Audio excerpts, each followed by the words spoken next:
देखने वाले तमाम व्यूअर्स को मेरी तरफ से अस्सलाम वालेकुम। अगर आप हमारे चैनल पर नए हैं तो काइंडली आप लोगों से एक रिक्वेस्ट है कि हमारे चैनल को सब्सक्राइब कर दें और बेल आइकन के बटन को लाजमी प्रेस करें ताकि आपके पास हमारी तमाम वीडियो पहुंच सके। तो चलते हैं दोस्तों वीडियो की तरफ। आज की वीडियो के अंदर हम आपको बताने वाले हैं कि टाइफस बुखार क्या होता है, इसकी कितनी इकसाम हैं, हर इकसाम की क्या अलामात हैं और इसकी तशख़ीस कैसे कर सकते हैं, इससे बचाव कैसे कर सकते हैं और इसका इलाज कैसे कर सकते हैं, ये सारी डिटेल आज हम जानेंगे इस वीडियो के अंदर। तो चलते हैं वीडियो शुरू करते हैं। तो दोस्तों, टाइफस बुखार बीमारियों के ग्रुप का एक नाम है जो रेक्टलेसिस जिस्म में जो जुएँ होते हैं, खटमल होते हैं बालों के अंदर के काटने से होता है।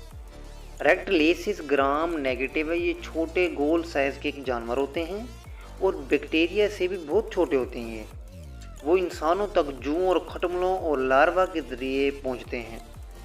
वो आदमी की जल्द के पर ज़ख्मों के वास्ते से अंदर दाखिल होते हैं। टाफस बुखार की 3 इकसाम होती हैं, 3 टाइप्स होती हैं। नंबर 1 वबाई बुखार, नंबर 2 बरूसी टाफस, नंबर 3 स्कर्ब टाफस।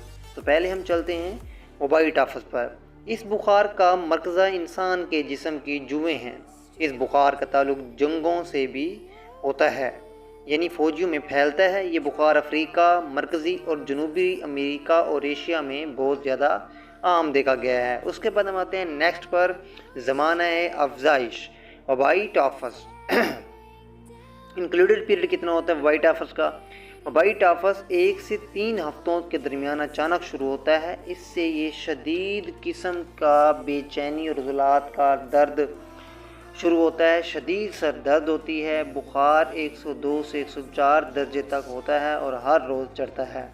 बुखार चढ़ने के तकरीबन 7 दिन बाद मरीज़ के जिस्म पर खसरा नुमा दाने निकलते हैं जिनका रंग स्याह हो जाता है। ये दाने पीले, सीना और पेट भर, फिर हाथों और कलाइयों के पीछे तरफ और इसके बाद आहिस्ता आहिस्ता सारे जिस्म पर फैल जाते हैं। 5वें छठे दिन इन दोनों रानों में रायशा पड़ जाता है और सोजिश शुरू हो जाती है। मरीज़ को हज़यान हो जाता है। बाद मरीज़ बेहसी की मदहोशी भी होते हैं। ये बेहोशी जानलेवा भी हो सकती है। बुखार के ख़त्म होने के बाद नमूनिया, दिमागी सोजिश और बाफ्तों के मफलूज होने के ख़तरात भी हो सकते हैं। बुखार 3रे हफ्ते उतरना शुरू होता है। ये बीमारी दोबारा भी कूद कर आती है और इस दफ़ा हमला शदीद तर हो सकता है। अब हम चलते हैं इसके टाइप नंबर 2 की तरफ, मौरूसी टाफस। ये बुखार इन काटने वाले जरासीम के ज़ख़म से अचानक शुरू होता है जो इंसान तक चूहों के पिस्सुओं के ज़रिए पहुँचते हैं। इनकी अलामात एम्फीडेमिक टाइफस से मिलती जुलती है। ये बुखार बहुत हल्का होता है लेकिन मुहल्लिक होता है। अब चलते हैं हम इसकी टाइप्स नंबर 3 पर, स्कर्ब टाइफस। ये बुखार एशिया और मगरबी पैसिफिक में पाया जाता है और इसकी वजह लार्वा पिस्वा है। जिस जगह इसकी इन्फेक्शन होती है वहाँ सियाह रंग का आबला बनता है। ये बुखार मुख्तलिफ स्टेज का होता है। पहले हल्का होता है, फिर शदीद हो जाता है और तीसरी स्टेज मोहल्ले के। इसकी अलामात एम्फीडेमिक टाइफस से मुशाबह है। अब चलते हैं इसकी टाइप नंबर 4 की तरफ, दानादार बुखार। इस किस्म के बुखार रेक्टलेसिस जरासीमों के इन्फेक्शन से होते हैं। ये कई तरह के बुखार होते हैं। इनको स्पॉटेड फीवर भी कहते हैं। इलाके के लिहाज से इनकी मुख्तलिफ स्टेजेस और नाम हैं लेकिन इनकी अलामात एक जैसी ही होती हैं। अब हम ये देखेंगे कि जो दानादार बुखार है इसका ज़माना हज़ानियत कितना है, यानी ये कितना अरसा तक रह सकता है। जरासीमी इन्फेक्शंस के 4 से 10 रोज़ बाद मुतवर्रम जगह पर खरंड पैदा हो जाते हैं और साथ ही मुस्तकिल गदूद की सोजिश भी होती है।